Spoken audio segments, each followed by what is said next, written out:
Bienvenue. Pour vous abonner, cliquez sur s'abonner et activez la cloche. Et si vous avez aimé, un pouce bleu.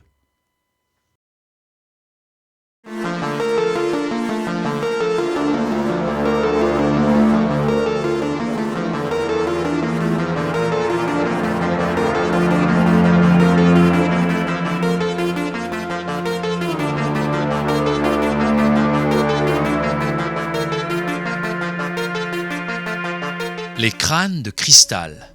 Dès le début du XXe siècle, ces objets ont attiré les amateurs d'ésotérisme qui leur prêtaient une origine surnaturelle, ainsi que des pouvoirs de guérison physique et spirituelle.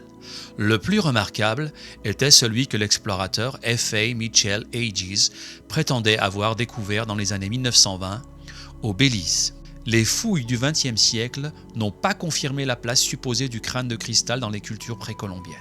Dans les années 1990, les pièces des collections publiques ont fait l'objet d'expertises dont les résultats indiquent qu'il s'agirait de créations tardives, sans doute du XIXe siècle ou tout au moins de l'époque coloniale pour les plus anciennes.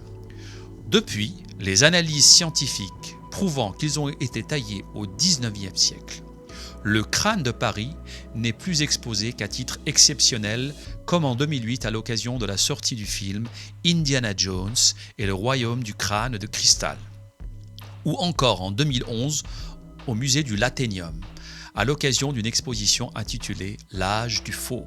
Celui de Londres est accompagné d'un panneau expliquant qu'il a sans doute été fabriqué au XIXe siècle. Néanmoins, les crânes de cristal gardent leur pouvoir de fascination et le monde New Age croit toujours en leur supposé pouvoir de guérison.